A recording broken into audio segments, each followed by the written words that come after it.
Coucou, je suis super contente de vous retrouver pour cette nouvelle année 2025. Tout d'abord, je vous souhaite mes meilleurs vœux pour cette nouvelle année, que vous ayez amour, argent, santé, bonheur, bref, tout ce que vous désirez, tout ce que vous souhaitez pour cette année. On se retrouve pour les énergies 2025 que on va aller voir un petit peu avec le tarot. Je vous conseille d'aller voir ce que disent certains médiums, enfin bref, d'aller aussi prendre pas mal d'infos puisque 2025 semble être une année qui va quand même assez fortement bouger, que ce soit dans ses énergies astro, numéro ou médiumniques. Donc je vous conseille d'aller prendre des infos à droite à gauche. Bien sûr, comme d'habitude, vous prenez ce qui résonne pour vous, vous prenez ce qui vous parle. Et puis si vous souhaitez un petit peu plus d'infos, je vous ai fait sur Insta un post avec les énergies par signe astro. Donc je vous conseille d'aller le voir. Allez, c'est parti, on va aller voir un petit peu ce que nous réserve cette année 2025 avec les cartes. Allez, pour cette nouvelle année, j'ai pris le Lightseer Tarot. Il y avait longtemps que je ne l'avais pas utilisé. Donc, on y va, c'est parti. On va aller voir un petit peu ce qui nous attend, ce que nous réserve cette année 2025.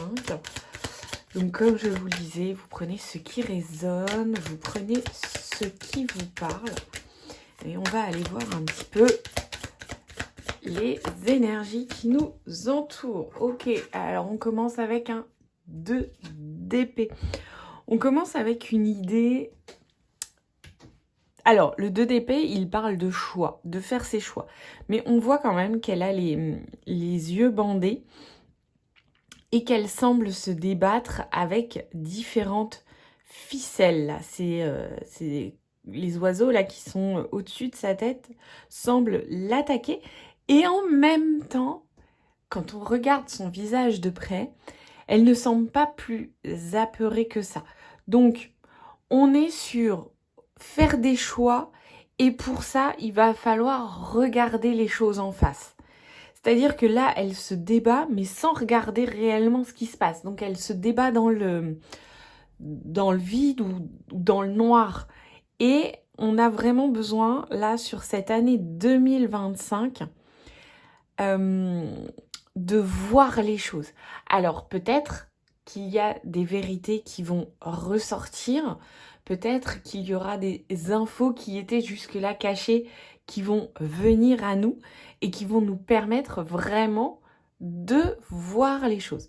En tout cas, moi, le premier indice, le premier conseil, cette première carte pour cette année 2025, ce serait enlève en fait le bandeau que tu as sur les yeux et regarde les choses telles qu'elles sont réellement, dans leur vérité vraie, j'allais dire, mais c'est toujours un petit peu bancal ça, mais en tout cas dans la vérité qu'elles ont pour toi. Et peut-être que ça va te demander aussi de regarder les choses différemment, sous un nouvel angle. On peut aussi imaginer qu'avec le bandeau sur les yeux, tu laisses plus de place à tes ressentis, à ton intuition, à tes autres sens pour regarder cette vérité. En tout cas, on peut partir du principe de cette idée déjà qu'il va y avoir des vérités mises à nu peut-être et que ces vérités vont te permettre de faire des choix. En tout cas, il faut déjà que tu enlèves là ce bandeau que tu as sur les yeux pour regarder les choses telles qu'elles sont réellement. Ok, on continue dans les épées avec ce 9 d'épée. Donc tu vois, on est vraiment dans une ambiance quand même déjà un petit peu, on va dire un petit peu sombre. Mais avec ce 9 d'épée, on a des angoisses, des insomnies qui peuvent être là, des peurs certainement. Alors, peut-être que les choses que tu veux pas voir sont liées à certaines peurs, à certaines souffrances, à certains traumatismes. On voit là ce personnage sur cette carte qui est accroupie dans l'herbe, les mains sur les yeux avec un oreiller à côté d'elle. Elle pleure, elle est triste.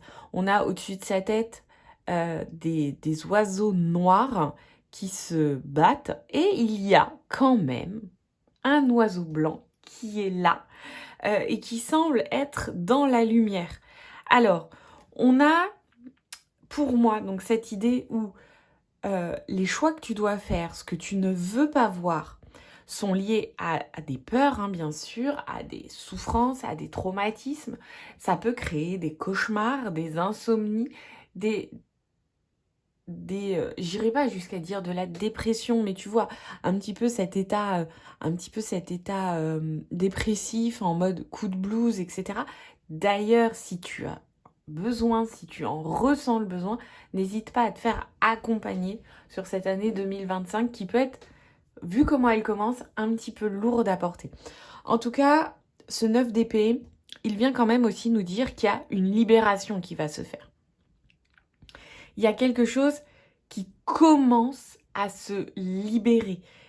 Il y a certainement, avec ce 2 d'épée là juste avant, quelque chose que ça y est, tu te décides à vouloir voir, peut-être que tu ne le vois pas encore, mais en tout cas tu es dans cette dynamique où tu veux le voir, tu veux creuser, tu as commencé certainement ce travail sur toi et il y a, ça y est, quelque chose qui commence à se déverrouiller, tu vois. C'est comme si on imagine un cadenas à code et ça y est, tu as le premier numéro, tu vois. Et bon, il faut encore que tu cherches les numéros suivants, mais tu as entendu le petit clic du premier numéro et les choses commencent à s'ouvrir pour toi. Et j'ai vraiment cette sensation sur 2025. Alors, on est bien sûr sur une année 9, hein, donc c'est une année qui termine un cycle. C'est une année qui va aussi demander à faire le ménage. C'est une année qui peut être, comme je te le disais, lourde, mais dans le sens où elle te demande à te libérer de ce qui te convient pas.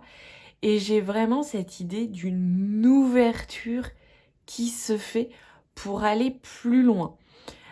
Alors attention, qui dit ouverture dit aussi travail intense avant pour pouvoir avancer. Je te conseille vraiment d'aller écouter d'autres tarologues, si tu le souhaites, médiums, astrologues, pour comprendre un peu les énergies de 2025. Pour moi, vraiment, les comprendre, enfin déjà les conscientiser, tu vois, le savoir, ça permet déjà d'adoucir l'année. Je sais pas si c'est clair ce que je te raconte, mais pour moi, ça permet vraiment de...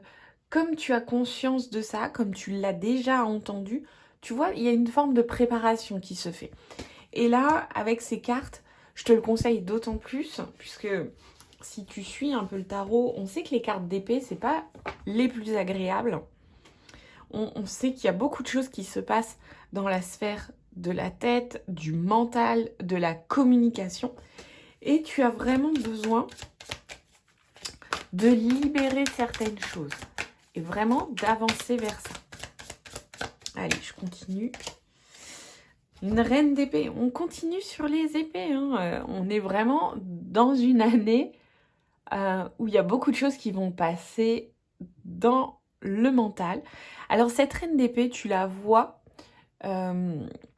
beaucoup plus posée. Elle est assise, elle semble être assez en hauteur. Tu vois, c'est comme si elle a pris de la hauteur. On la voit dans un ciel quand même assez bleu et blanc. Elle est assise, elle a son épée à la main, les jambes semi-croisées, hein, elle a une jambe pliée debout, mais une autre jambe pliée sur le côté, tu vois, c'est une semi-position du tailleur, si je peux te l'expliquer comme ça. Et puis, elle a la tête haute et elle regarde au loin. Et tu vois, je pense que ça fait écho à ce que je te disais juste avant, d'aller écouter d'autres praticiens. Tu as une vision plus générale des choses et ça te permet de prendre de la hauteur sur ce que tu vis ou sur ce que tu vas vivre. Alors cette reine d'épée, elle peut paraître froide et hautaine, mais en fait, elle est juste droite, tu vois. Elle a ce côté où justement, elle a un sens de la justice qui est assez prononcé et elle est dans une forme d'analyse avec toute la bienveillance des reines, hein, du pouvoir féminin, mais elle a ce côté quand même qui va être assez tranchant. Et donc on peut imaginer qu'après avoir fait des choix, après avoir libéré certaines choses, tu vois, elle va devenir plus sélective. Donc peut-être aussi que toi, tu vas faire des choix qui vont être en conscience, des choix justes pour toi, des choix qui sont connectés à ta vérité et tu vas devenir beaucoup plus sélective. Alors tu peux paraître plus froide, plus ouais, plus sélective. Je cherche un autre mot, mais en fait j'ai cette idée là où tu sais, c'est comme une personne qui dit oui tout le temps, dit oui tout le temps à tout et à tout le monde, et qui à un moment fait passer ses besoins en priorité, ose dire non, et on la prend en fait d'un coup pour quelqu'un d'égoïste, qui est jamais disponible, etc. Alors que elle s'est laissée embarquer jusque-là, et là elle ose enfin, tu vois, une forme d'affirmation. Eh bien c'est ça avec cette reine d'épée. Il y a vraiment ce côté, j'ose enfin m'affirmer, j'ose enfin faire ce qui est juste pour moi, faire ce qui est aligné avec mes valeurs, avec ma vérité. Et donc effectivement, ça peut paraître froid et distant pour certains, puisque d'un coup, il y a un changement qui s'opère. Mais en même temps, avant, tu te retrouvais un peu perdu. Donc il est temps aussi d'avancer. Ok, ça y est, on a des cartes un peu plus agréables. Je pense qu'il y a une vraie évolution qui va se faire sur 2025. Et je pense notamment sur ce début d'année 2025 où tu vas peut-être te sentir un peu emprisonné, un petit peu ballotté dans le sens, mais mentalement, hein, bien sûr. Dans ta tête, devoir faire face certainement à certaines peurs, etc. Tu vas voir que ce premier trimestre, il peut être dans cette énergie. Après, ça s'améliore. Alors, le printemps arrive, on a ce magnifique 10 de coupe qui est là et qui vient adoucir un peu l'environnement. Et là, on a une notion de fête, une notion de partage, une notion de... Alors j'allais dire de célébration, mais le 10 de coupe, c'est pas forcément ça. Mais on est plus dans cette idée de partager ensemble et de aussi se connecter beaucoup plus à ses émotions. Alors, après, si je prends les choses un petit peu différemment, on peut aussi se retrouver avec... parce que dans ma façon de poser les cartes, en fait, alors si tu es sur le podcast, tu le vois pas, mais dans ma façon de poser les cartes, j'ai posé aussi ce 10 de coupe sur ce 2 d'épée et ce 9 d'épée. On peut aussi avoir, dans ce début d'année, des blessures en lien avec la famille qui ressortent, qui reviennent et qui te demandent d'être travaillé, d'être...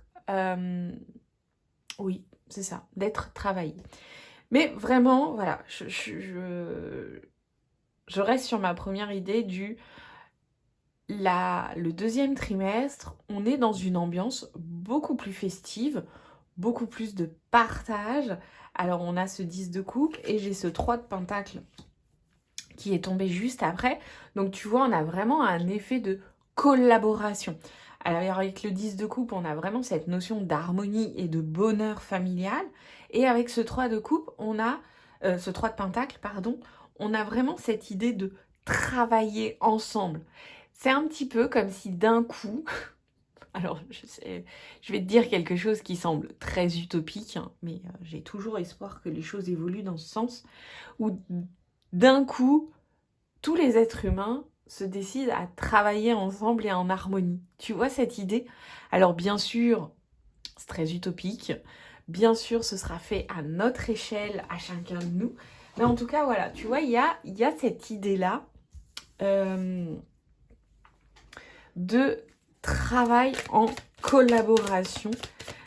Peut-être que si tu as des projets, entoure-toi de personnes qui peuvent t'accompagner. Et regarde, on finit ce deuxième trimestre magnifique. Alors, on a vraiment une très très belle évolution, une très très forte évolution entre le premier trimestre et le deuxième trimestre, avec cette reine de Pentacle qui vient à la suite donc de ce 10 de couple, de ce 3 de Pentacle, cette reine de Pentacle très posée aussi. Hein. Tu vois, on finit le premier trimestre avec une reine d'épée, on finit le deuxième trimestre avec une reine de Pentacle. On a cette reine très posée, très... je trouve qu'elle a un côté très, très sorcière bienveillante, très guérisseuse. Cette reine de Pentacle, elle a des petites cornes en branches. On la voit particulièrement ancrée, bien dans sa peau. Elle semble très sereine. Elle a son pentacle à la main, là, et elle a les yeux fermés. Elle est posée de manière très gracieuse. Et vraiment, on a ce sentiment de satisfaction, tu vois. C'est vraiment cette idée d'être « Waouh, c'est cool, ah, ça fait du bien », tu vois. Vraiment cette idée-là. Allez, écoute, on continue. Hein. Donc, j'ai un as de pentacle et un 10 de bâton pour la suite. Alors, cet as de pentacle, donc on peut imaginer qu'on arrive sur un troisième trimestre. Je suis partie en mode trimestre. Cet as de pentacle, il peut parler effectivement de rentrée d'argent, de nouveaux projets. Il peut parler de quelque chose qui se construit. On peut imaginer, tiens, sur ce troisième trimestre, l'achat d'une maison, etc. Alors, avec ce 10 de bâton, on peut se dire que ce projet ou cette rentrée d'argent, elle peut être un petit peu lourde. Alors, j'allais dire lourde de conséquences, mais non, lourde en charge de travail, tu vois, d'organisation, de gestion. Puisque ce 10 de bâton, c'est quand même la carte qui porte. On a ce personnage-là, ce personnage féminin qui est avec son buffle, qui a un buffle très chargé. Il porte beaucoup sur le dos. Et elle a sa valise à la main et un bâton de pèlerin. Et on a cette sensation qu'elle avance, mais chargée, tu vois.